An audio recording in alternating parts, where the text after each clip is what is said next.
Thank you very much. Good evening, shalom. And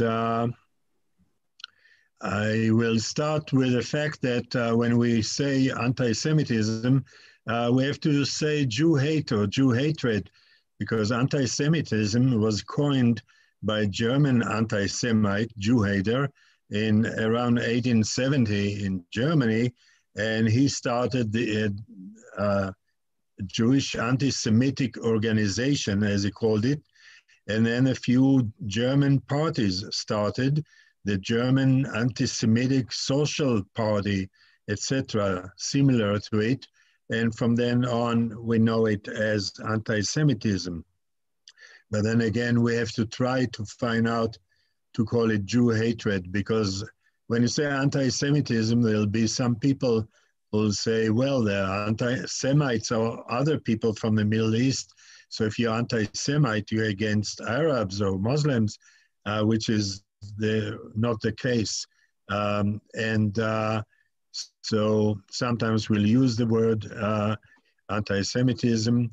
It all started 2,000 years ago when the story of Jesus came out. It was written, in my opinion, in Constantinople, 400 years AD, and by people who didn't know that time of 70 AD in Jerusalem. They didn't know much about the issues of Jesus from Nazareth or Bethlehem. And as these people became the new Christians, they decided they don't want to have their background, their Jewish tradition anymore, and they started to go against the Jews. It took them to Rome, and then Rome became Christians, took up the Christian religion, and so they became also anti-Jewish.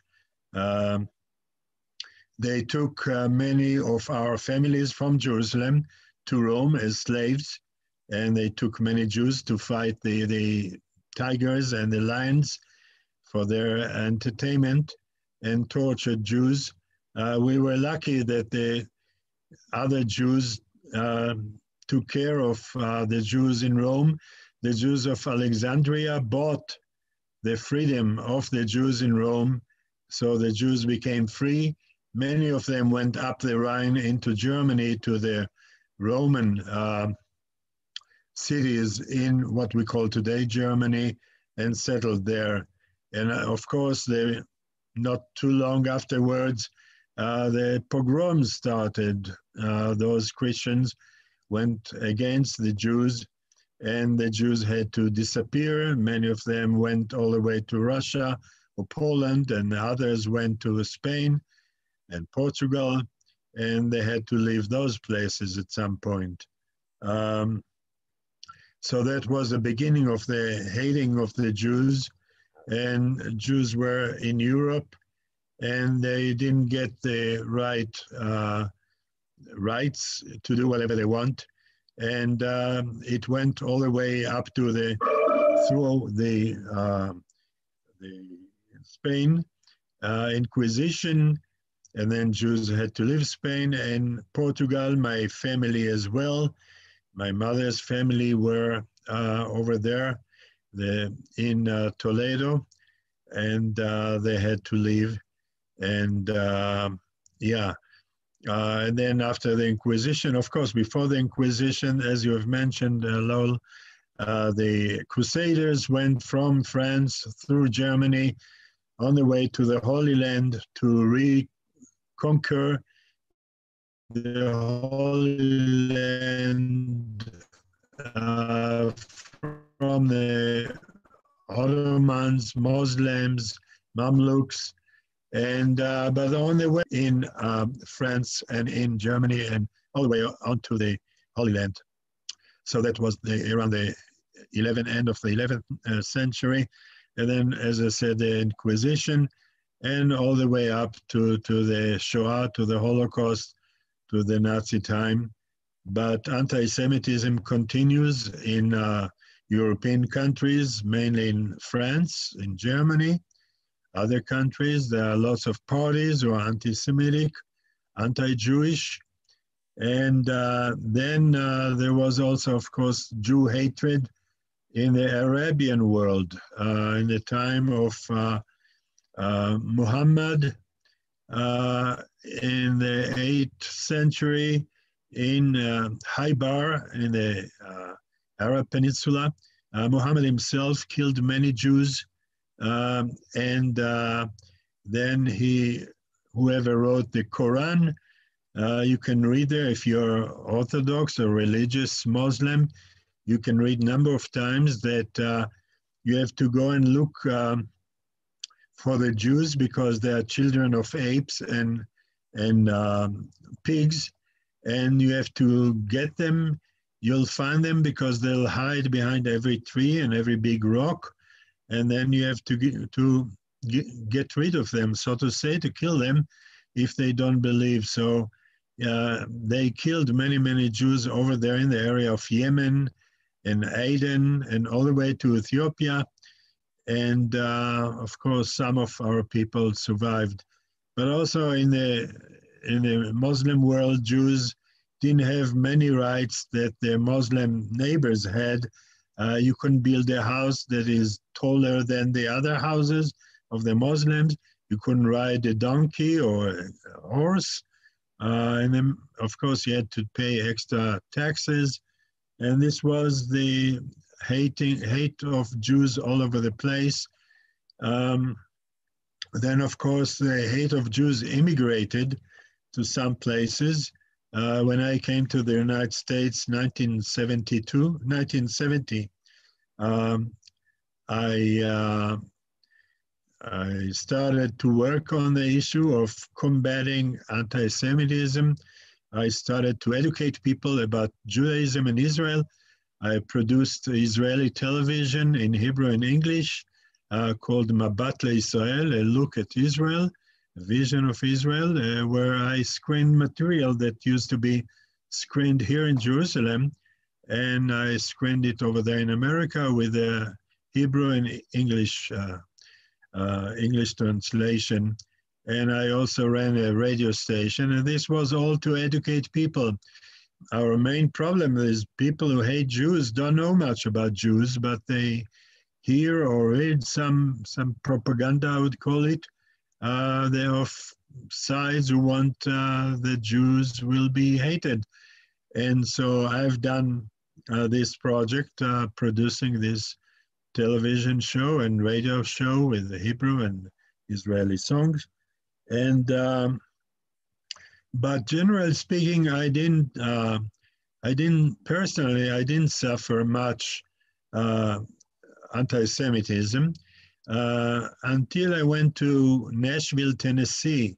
The Department of Health, Education, and Welfare in America have chosen me. I guess I belong to the chosen people, as people say. They've chosen me above all 300 million Americans at the time to be the professor who taught all medical professors and doctors and medical students in America to be a mensch to the patients, so to say, to improve bedside manner with 50 categories of people who come to see the doctor: the man, the woman, the child, the black person, the rape victim, homosexuals, whoever comes to see the doctor. I was asked to make 50 films, and that was beautiful. I was working in a black medical college. I've met Oprah a few times. We had nice talks. I was asked also to serve at Fisk University in Nashville on a black Jewish relations board, talking with a black community on different issues to make sure that we have peace between each other, that there are no riots in any community, and no hate of Jews. And so I've done that. The only problem I had once with hating Jews was with one of my assistants, Afro-American girl, a woman, came to me once with a large newspaper with large letters, Otiyot Kiddush Levana, really large letters saying Jews have to pay for slavery. So I came into discussion. She was part of the black Muslims in America, and I explained to her that it was not Jews who sold Africans to slavery. It was Africans themselves, some of them, and Muslims who came from North Africa to the different African countries. They forced the people into Islam, and then they chained them and they marched them to the coast, East Coast or West Coast, and sold them to the Dutch or Spaniards or Portuguese or others who were real slave traders. And that's how Africans became slaves in America.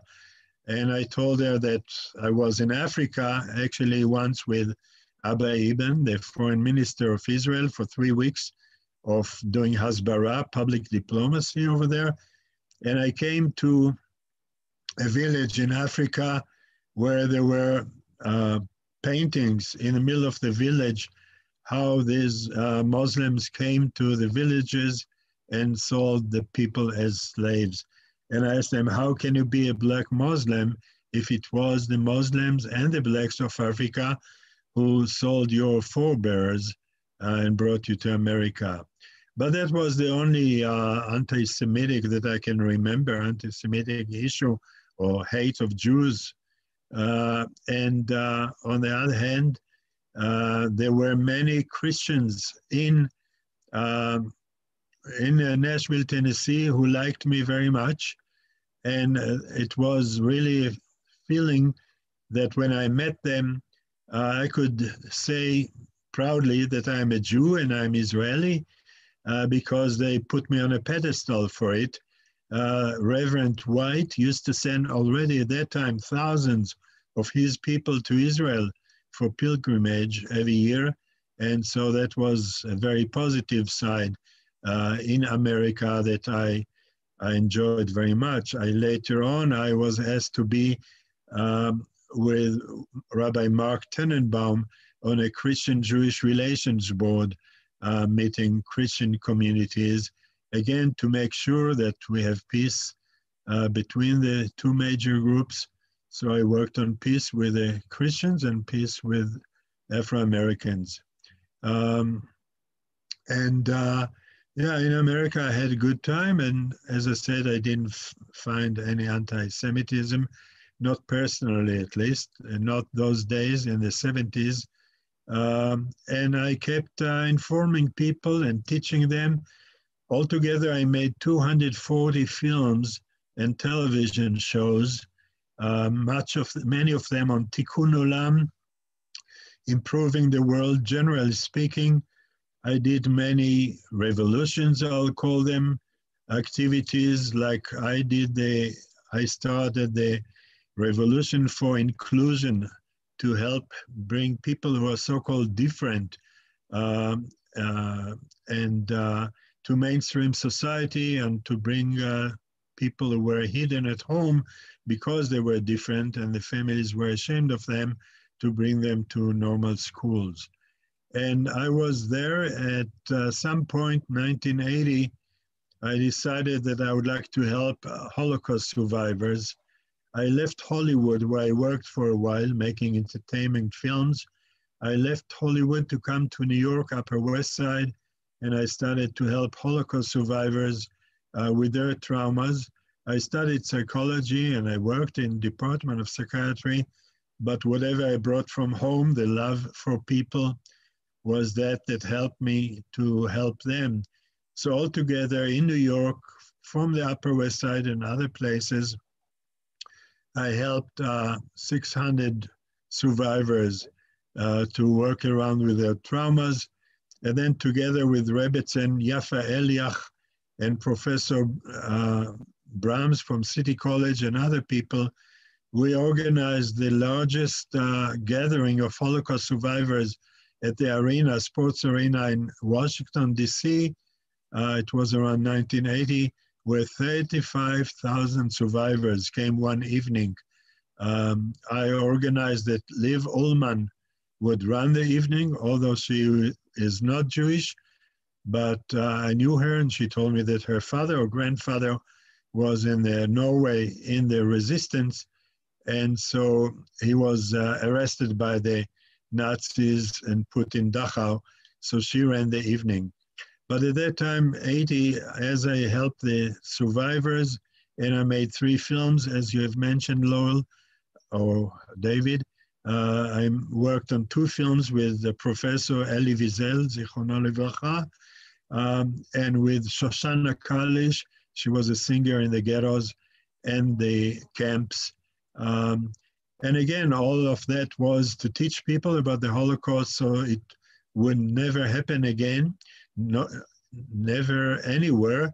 And again, to start to continue to combat anti-Semitism to whoever suffered it. Of course, there are many neo-Nazis in Germany, and in many communities there is still today anti-Semitism. We know in Detroit, in Chicago, in that neighborhood where many survivors live, where the neo-Nazis came to demonstrate. We know about earlier lynch of Mr. Frank in Georgia in the South by the Ku Klux Klan and all those organizations who are anti-Semitic or hating Jews. Of course, many of them hate blacks as well. And that's sometimes a paradox that we Jews suffer from the right wing and today's white supremacists, but we also suffer from different black groups who go against us. And so it's a paradox that different people from right and left go against us only because we are different and we want to keep our religion and culture to what it is since thousands of years. So as I worked with survivors, I heard about problems in Germany with anti-Semitism or hatred of Jews from groups over there. So 1985, I went to Germany. It was the second time that I went there. 1970, in Jerusalem, I was elected with 22 young people, children of German Jews who spoke German, or at least understood some. It was invitation by the Israeli Foreign Ministry and the German Foreign Ministry.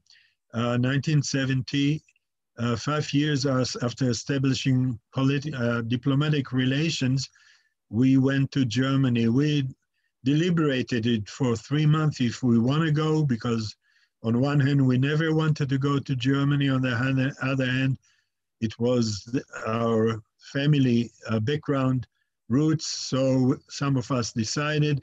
We suffered anti-Semitism in Germany in 1970 on the street by Nazis or at some people that we visited who invited us, a woman who invited us, but then her husband was a Nazi. So 1970 we decided never again Germany.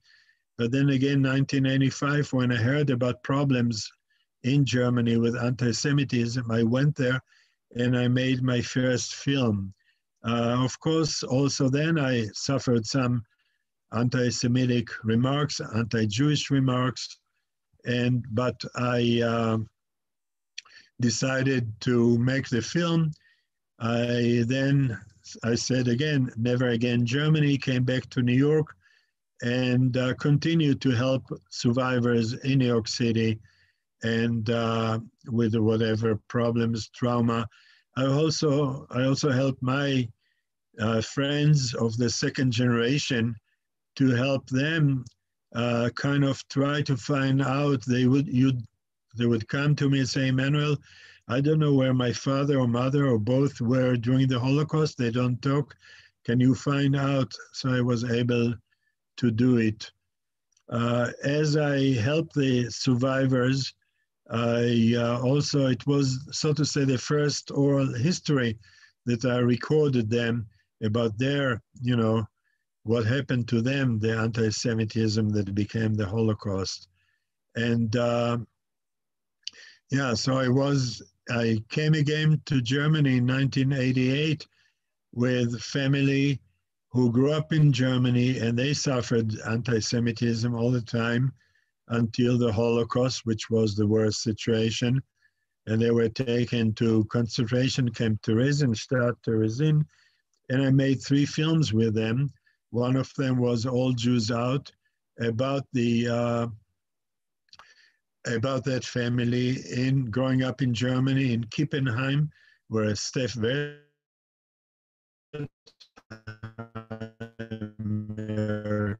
came,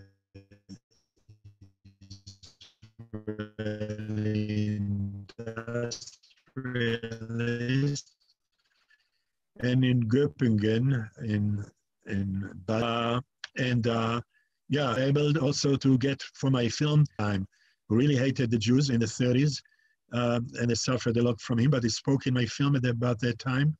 And I was able to get to my film a Nazi woman who was part of the SS headquarters in that concentration camp, Theresienstadt, and she spoke in my film how terrible it was for the Jews in Terezin without enough food, water, and sanitation or running water, and with a fear, daily fear, being hated, of course, every day by the Nazis and in the camp, and with a fear that they will be deported by the Nazis to Auschwitz. And that did the friend of this woman. She was the mistress of Adolf Eichmann.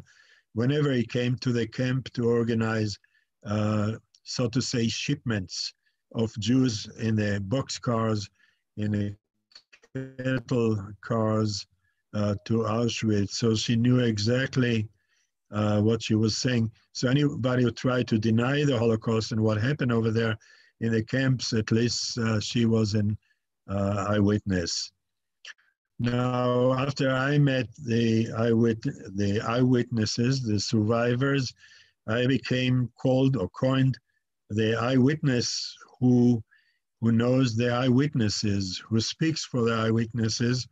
And that's my role since then, because we have less and less survivors who suffered anti-Semitism. And I can tell many of their stories from many countries in Europe or in many camps where they were. Yeah, in Germany, I served also as a rabbi cantor in 15 communities. And one of, in a community of Augsburg, one of the Jews over there was Mitek Pemper. He was the secretary of Schindler, and he was the secretary of Goethe Amon, from whom he suffered every day that he might shoot him for fun.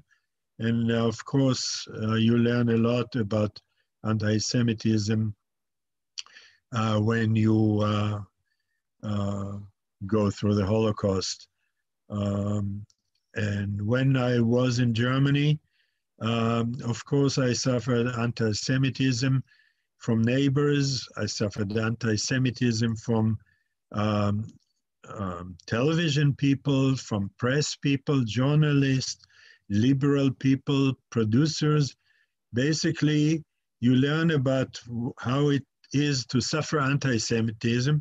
In my case, because I'm different, and that's what we all are, and also because I was successful. The anti-Semitism in Europe was against Jews who were in the small shtetls, in the small towns in Poland, Russia, all over Germany, because they look different, of course, many of them, not all, and that was the anti-Semitism. The second stage of anti-Semitism, so-called semi-modern, was, let's say, in Germany after Jews were emancipated, and they were able to get many more positions than until then they could not work. Part of it, enter the universities, study over there, not always get the possibility of becoming a professor, but sometimes just teaching. But then again, or they became lawyers, they became artists, they became doctors, and then came the second phase of anti-Semitism that comes because of jealousy. Of course, many of the Goyim, so Jews, generally speaking, coming from the East, and living in Berlin or Stuttgart or Munich or Frankfurt. And within just a few years, they become, well, I could say it, the best in their field, the best lawyers, the best doctors, or whatever. And so many of the neighbors, the Christians, I'd say, or the non-Jews, started to be angry. At some point, when the Hitler, Ymach Shemo, started the Nazi Party in 1933, he came to power. And until then, of course, he wrote Mein Kampf, the most anti-Semitic, not most, but one of the two major anti-Semitic writings. You could feel all the anti-Semitism, hating of Jews from his book that he wrote in 1923, 24. Actually, he wrote two books, and people don't know about the second book, and that was that he's going to take over America, to fight America. Unfortunately, our people in Europe didn't pay enough attention to it and didn't escape Europe when it was still possible. One of the problems that we Jews have is that we don't have enough unity against all those who hate us, and to be able to fight back, to combat anti-Semitism. And I always say that in Warsaw and Berlin of the 30s, there were at least mainly 40 Jewish organizations and many more sub-organizations, and they didn't cooperate with each other, but that was a bit too late. And that's what I preach all the time, for Jews to get united with people you know, in your city, in your synagogue, in your JCC, or wherever you live, and try to do things to combat anti-Semitism. How do you combat anti-Semitism? You write letters to the editor of the newspaper or the radio or the television show if you didn't like something. And many of those outlets are anti-Jewish, anti-Israel, anti-Zionism, which are all the same. And so sit down and write a letter. Once you have written these letters, sit down and write letters to your elected officials, your congressmen or women or senators in America, or members of the Bundestag in Germany, the parliament, and tell them, write them. And if there'll be enough letters, all those elected officials, they start to take it seriously. You don't have to write to Ilhan Omar, the congresswoman, and the other Rashid and the other congresswomen mainly in America, or other senators or congress people who are going against us. But you should do whatever you can, think whatever you can do. I'm capable, because I'm a film producer and television producer. Of course, my shofar, my outlet, goes to my films played to billions of possible viewers or listeners. So I've educated many, many people. And I managed also to do things, and I encourage also filmmakers or publicists or writers and authors just to work on that issue. One success that I had with fighting anti-Semitism, but also helping the, so to say, understanding of Jews and understanding of Israel, was when I came to Germany first time 1970, and I realized that in Germany there was no memorial day to the Holocaust. Of course, we didn't have in America a day like this. But when I was in Germany, I decided I'm going to give it to them. So I took young Germans to Israel to meet survivors, to hug them, and to go through Israel. I didn't want to put Holocaust on them, but they asked me, it was in 1994, a day before Yom HaShoah, the Holocaust Memorial Day, in 1994, they asked me to take them over there because they heard about it. So I took them over there, and I filmed them over there. And then one of the German women said that two cameras, and she shouted in Yad Vashem. Many survivors heard it, that she shouted, "I'm ashamed that in my country we don't remember the victims of the Holocaust the way you Jews do." So I went back to Germany. I did a campaign where I met 250 of the VIPs, the top people of Germany, from the chancellor through the president of the parliament, and heads of the churches, bishops, and heads of education in Germany. And I begged them to help me set up a day, a Memorial Day. It took a year and a half.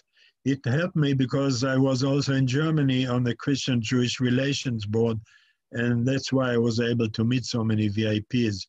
After a year and a half meeting 250 people, I got the call from the office of the German president, Roman Herzog, that he accepted my initiative, and he proclaims the 27th of January to be the Memorial Day to the Holocaust and to the victims of the Nazis, exactly as I've asked for.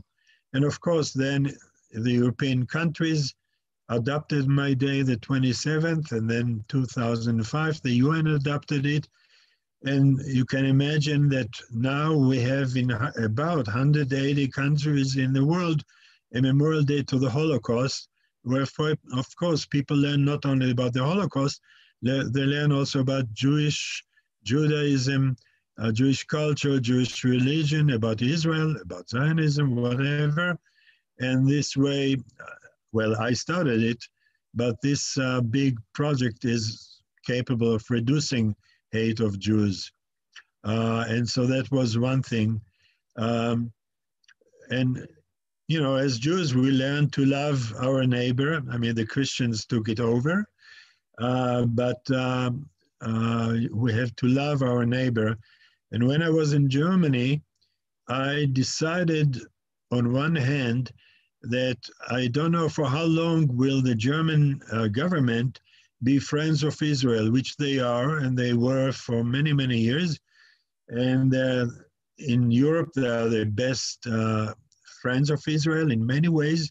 In the world, they are the second after the United States.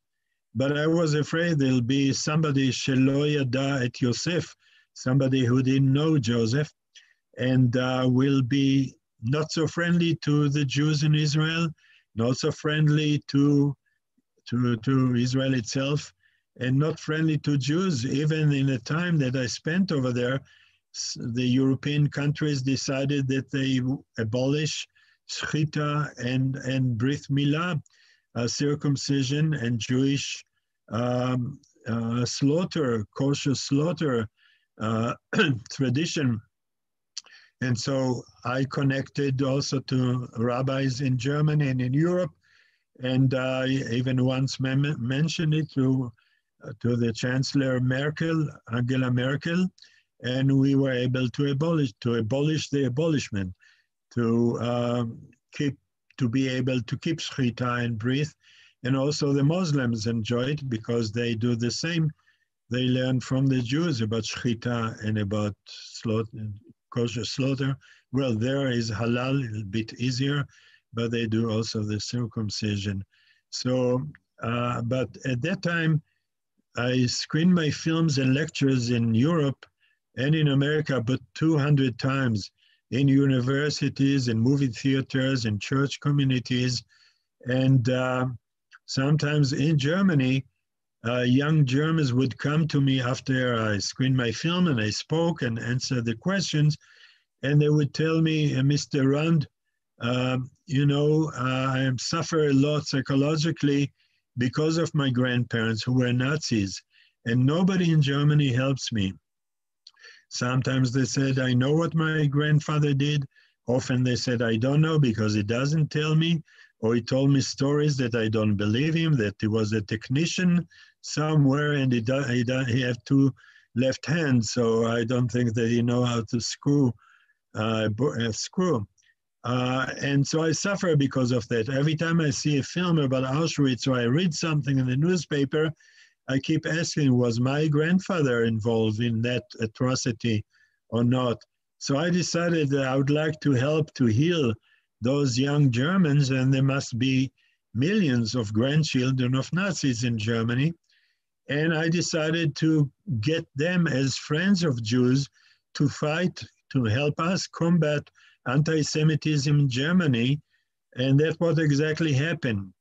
As I took a group of young Germans to Israel, as I said before, to meet survivors, to hug them, and to go to Yad Vashem and tour all over the country and meet the Israelis, religious, Chilonim, all over the country, in the cities and the kibbutzim, and I made 5 films with them. And when I screened my films in Germany, thousands of those grandchildren of Nazis flocked to Israel to do the same menu that they saw in my film, to hug survivors, go to Yad Vashem, to the country. When they came back to Germany, they became our friends. Many of them help us whenever there's a demonstration against Jews, a BDS, or militant Muslims, or neo-Nazis, or whoever. My kids, those youngsters, I call them my kids, those army that I created, or whatever block of people, they take the Israeli flags and they go to those demonstrations and they fight back the demonstrations. And so I created a group of thousands of Germans who help us combat anti-Semitism. Many of them go to the local Jewish communities and offer their help in protection or whatever they can do. And of course, after my initiative, there was a Christian initiative. They call themselves the Initiative 27th of January Initiative, and they are very pro-Jewish and pro-Israel, and that was one. And then from that organization, an offshoot was another organization, German organization, Christians, who are very much for the Jews and for Israel, and they call themselves the March of Living in Germany, and they offshoot now all over the world, and they have, branches in America, in Israel, in almost every country, and they run marches to remember the death marches of the Nazis and the March of Living that we organized in Auschwitz and Birkenau. So actually I'm responsible for these thousands of Germans, now not so young anymore, because it started in 1996. And by the way, as another initiative that I'm indirectly responsible was the film of Spielberg, The Schindler's List. And that happened because my film that entered the Oscars in 1988, and part of the Oscar, I had to screen it for 3 weeks in 3 movie theaters. And many survivors entered the movie theaters.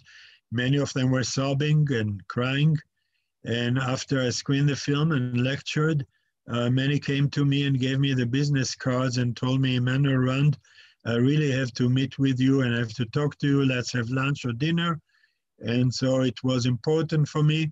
And that's how I met Leah Adler, one of the ladies who watch my films, in her restaurant. And after we spoke, I found out that her son is not Steven Adler, but Steven Spielberg. And so I told her, Leah, you have so much nachas for him, but why didn't he make a Jewish film? It will be also gold, successful. So she poked me and she said, Emanuel, I'm meeting Stevie at 2:30 this afternoon, and I'm giving him an ultimatum, you have to make a Jewish film. He made the Schindler's List, thank God. And when he got the Oscar in the hand, he said, I made this film and my mother is over there. She is my charm and I love her. So I said, hallelujah, I made the connection from his mother to himself. I know him, I've met him, we've been to Berlin, we did some political work over there, and I know his family, and anyhow. So that also, Schindler's List became a very strong vehicle of teaching the world about the Holocaust, and therefore making people, causing them to learn about Jews and to learn about Jewish history, and to feel for us to know what anti-Semitism is. And so that was another vehicle. And I keep doing it. I keep making films about those topics. And one film I'm going to make is for Amcha. It's the organization in Israel and in Berlin who since about over 20 years take care psychologically of Holocaust survivor. And they wanted me to make a film. I'm making another film about Polish Jews who were saved, during the war in Poland, either by the neighbors, Catholic neighbors, or by the Jews, especially from Switzerland, Vada Atzala, the rescue committee, the Sternbuch, Rebbetzin Sternbuch family, and others, Hillel Cook, Bergson from New York, and other Jews who started the rescue committee in America, and they managed to get Roosevelt at the last moment, the beginning of March around 44. It was too late, but at least they were able to save some Jews. There were some Polish diplomats involved together with Jewish Polish diplomats in Switzerland, and I'm involved with that project as well. And yeah, I'm going to make a film about Martef HaShoah. That was the first Holocaust museum in Jerusalem on Mount Zion, next to the grave of King David, that my father took me there when I was 7 years old. And I felt later on he wanted me to learn about the Holocaust. And therefore I used to order in school every Wednesday from school library, from Moshe Zimmerman, the librarian. I used to get a bunch of books about Jewish history, about the Holocaust, about the creation of Israel. And that's the motto that I lecture about all the time, about Shoah Litkuma, about the Holocaust and the creation of Israel, where the bottom line I lecture that we Jews don't want, God forbid, a second Holocaust, this time in Israel, as Iran and other countries are trying to do against us. And so I'm also planning a film and a project about the descendants of the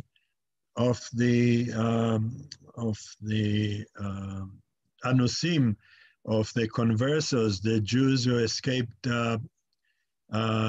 Spain and Portugal in 1492, or were forced to take Christianity. And I made a film already about the Sepharad, 500 years to the expulsion of Jews from Spain, where I followed the family of my mother who left Toledo. Family name used to be Lopez, and they left Toledo with Rabbi Isaac Abarbanel, Yitzhak Abarbanel, to Venice. And then Jews are, those descendants live all over the world.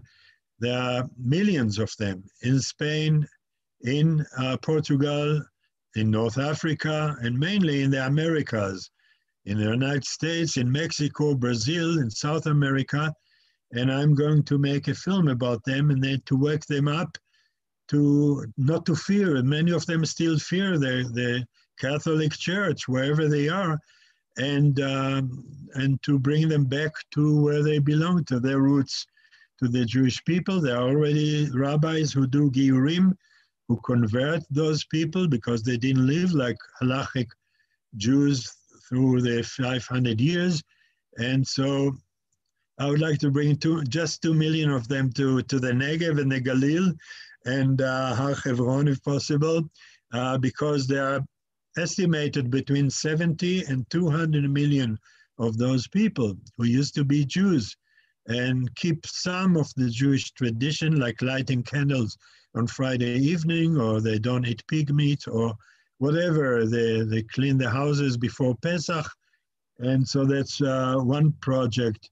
Another project, I was approached by a lawyer in America who wrote a book about Raoul Wallenberg, who saved thousands of Jews in Budapest, but about the time that he was incarcerated by the Russians, 1945, and put in a Russian prison. So this lawyer from Washington tried to get President Reagan to talk to Gorbachev to find out what's going on, because he heard that somebody like Wallenberg is still in the 70s or even the 80s in Russian prison, but the State Department was against it and just threw the project in the bin, so it didn't work. And yeah, I'm going to make another film about how I was the initiator for the International Holocaust Remembrance Day, starting with a German. And I'm going to make a film about my Jerusalem, where I grew up. Didn't fight anti-Semitism here. I didn't suffer anti-Semitism, thank God, but I suffered the forces around us who tried to annihilate us. And as a 1-year-old, I suffered from the British mandate who were giving us a hard time over there. And I was shot with 9 bullets when I was 2 years old, 1948, by our enemies surrounding us. And so there'll be much to be done, many films. And of course, I continue to lecture all the time. And I lecture about Shoah Letkoma. That's Maccabi mug. My mother came with Maccabi Holland from 1935. When she escaped Germany, she came to Holland, and she was an athlete, and she came to play in the Maccabiya games in Tel Aviv in 1935, the Maccabi international organization. Thank God she stayed here. Yeah, so I consider myself, publicist and filmmaker who are trying to wake up our people to get more active with doing things for ourselves, positive things, help each other, and to combat all those who go against us. And they, many of those anti-Jewish organizations, they are like champions, after the rain. They grow up, and you never know who is your enemy around you. And there is a problem in America that I'm involved also. There are some states where already 10 years ago, the educators who edit or write and edit the textbooks for students all the way to K-12, those educators who don't like us, to say the least, removed much of what was written about Judaism or about Jewish culture and history. They removed much about the Shoah. They removed much about Israel, but they put other groups in there to their liking, groups who basically are against us. You can imagine that in some book, by now there were 1,500 corrections and additions to bring it to some more or less better book for students. In one book, it was written, what was the contribution of Jews to America? Don't laugh, but it was the bagel. They didn't mention Chaim Salomon, who was able to finance George Washington to be able to create America, basically. They don't mention all the Jews who contributed to America in science, in arts, in education, and you name it. And so I'm involved with those people, and we'll meet some of the governors of those states who were able to allow those people to correct the books. Also in those books, those people who don't like us they tried to minimize Holocaust. First of all, to write it with with capital H, as we call it, and also to universalize it, to make it another genocide or another what we fight all the time, that the Holocaust, the Shoah, was a very unique way of killing masses of people and part of a nation, part of culture that you don't find like that anywhere. Of course, we try, many of us Jews try to help people. I was approached by people from Rwanda, 4 women, when they were going to start their museum. And they told me, you have so much experience. We would like you to help us with creating our museum. I was approached by Native Americans, Indians, who approached me actually at the International Film Festival in Munich, where my film All Jews Out got a prize. And they cried on my shoulders and say, Emanuel, you have to help us with our issues of trying to bring up our history and culture. And actually, I'll do it gladly because I have relatives in America who are Native American German Jews by the name of Dannenberg, because of my mother's family, a great uncle, Benjamin Dannenberg, left Kassel in Germany in 1820. He and his brother, one of them became a big, high decorated officer in the US Army, but the other one, who was a lawyer, went to help the Indian Americans to create the charter, the Indian Nation Charter. Of course, they lost, but meanwhile, he married the princess, the Indian princess. So now I have all over the United States, in Oklahoma, in Florida, and West Virginia, many relatives who are, as I said, Indian American, German Jews. Many of them still keep the name Dannenberg, big producers of matzos in America and Israel. Yeah, so I would like to have them, of course, as friends.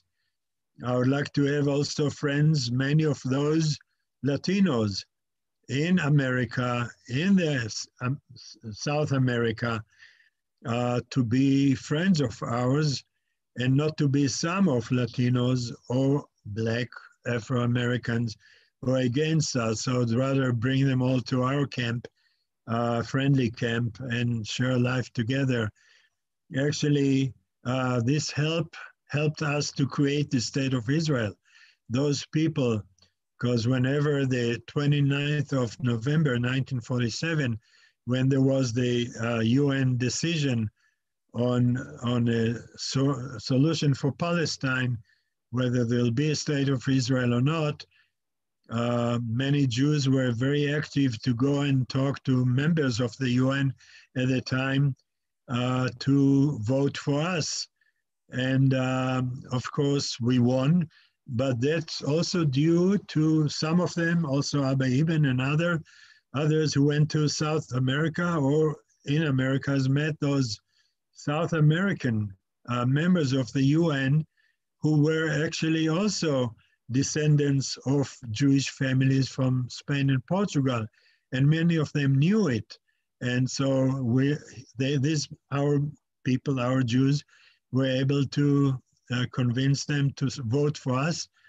And that's how on the 29th of November, Kaftet November, we won the game, although we didn't get where we were supposed to get. And the next day, 7 Arab countries started to fight us, including me. I was 2 days old. And so I had to suffer a siege of Jerusalem for half a year without hardly any water, any bread, and shooting at us. And I was lucky that I already then was able to jump between the bullets when they shot me in the balcony from Sheikh Badr, where the Israeli Knesset is today. And so this helped me also in the 6-Day War when I was shot on the first hour or first minute of the war in Jerusalem. And anyhow, so there's very much to be done for us people to, first of all, as I said, to unite with each other. It starts when they come to the shul, to the synagogue, if they go to shul and say good morning or good Shabbos or good Sabbath or good holiday to the people who sit there, and not just go and sit in their corner and start praying to their God. And then talk to the people. Many of our people in synagogue, I found out, don't know who they pray with, who the next door men or women are. I'm very curious. I learned it's a Jewish tradition to ask questions. In the Haggadah in Passover, we learned that the worst kid out of the 4 kids, the bad one, the ganav, the thief, whatever, 4 children, the worst one is the one who doesn't know how to ask questions. And so I learned from childhood on my German Jewish education. They came also from Shimshon Ophel Hirsch, who was our family's rabbi in Germany, to learn to ask questions. So I keep nudging everybody that I meet. If there are 2 minutes, I ask him or her a question, who they are, where they're from, where their roots are, who their grandparents were. If they have more time, they want to talk. We keep talking and cannot imagine how many interesting projects I organize based on people that I got to know. And so I do it also in a bus station if there are 5 minutes or wherever. So I tell our people, do that too. Also, at least when you go on the street and you saw people, say hello to them. My father used to take off his hat in Jerusalem and greet everybody he met on the sidewalk. Good morning or Boker Tov and Shabbat Shalom and good Sabbath. And why not go back to the tradition of unity? And then we have our generation, I'm the 2nd generation, we have to get to the younger generation and get them to get the leadership into leadership. We need leaders. I see that we don't have, as Jews in the world, we don't have leaders. We had a great leader, the rabbi of Great Britain, who passed away a few months ago, but he was also not leader to the whole Jewish world. We need a few leaders possibly in different places, but they should get together. We have, of course, Jewish organizations, but they don't always cooperate with each other. Some of them do for themselves. We have organization, the JCRC, and they don't work with all the organizations they're supposed to work with. We have the Organization of Rabbis in America. We have Organization of Rabbis in Germany, Orthodox and Reform. We have Organization of European Rabbis. We have people that we have to get to all those governments and to those newspapers and to those press and media outlets and do some things, but we have to be united. People should go to the European Union because they make lots of decisions. And I do what I can do, and I'll continue to make my films. I'm also open to many people who would like to get in touch with me, ask me anything they want, tell me anything they want, possibly get together to, to get our arms together and heads and hearts and do things together. So I put this for whoever will watch the show and would like to get in touch with me. Of course, they could get in touch with Lowell Gallin, who run that show, and to get in touch with David Carlton and Samish Ben Said, and just to be able to communicate. It's amazing that when I screen my films and lectured in Germany, altogether 200 times, I would screen a film wherever, in movie theater in Germany or church community, and then I would tell the people. I used to hang the posters. I worked on 30 films about Shoah Litkuma in Germany and in Israel, and whenever I lectured someplace, I would hang the posters of my other films in the lobby of that church or movie theater. And I told the people in the crowd, I came here to Germany to have a dialogue with them, with you. So I'd love very much if anybody has any question that you don't want to ask now, you would like to ask me in private, or if you would like to tell me, just get in touch with me. Go outside to the lobby and copy my address and email address and phone number, like here. But that was different address in Germany. And you cannot imagine how many calls I got from mainly young Germans or other Germans who spoke with me that they have doubts. They suspected they could be Jewish. And after I spoke with them, I found a few of them were real Jews, halachic Jews. And or some people called me and told me about Nazis who escaped the courts, the judgments. Or some of them told me whatever. They told me good things or told me other things. And by the way, when I was in Germany, I also hunted Nazis. The first Nazi was near Kassel in the town of where my grandmother was born. And I found out, I developed a nose for Nazis, and I found out he was a Nazi in Bergen-Belsen. Of course, he didn't want to tell me that, but through my talk to him that became kind of a professional interrogation, he said that he was in SS. And when I wanted to know more, I found out he said that he was in Bergen-Belsen. But again, he lied to me, and I really wanted to punch him, but Hashem kept my arm not to punch him, because I'll be sitting today in German prison if I would have done anything to him. I went to Simon Wiesenthal when I caught more of those people, but I decided not to work with Simon Wiesenthal in Vienna for some reasons. So I worked with Mossad people who brought Eichmann to Israel from Argentina.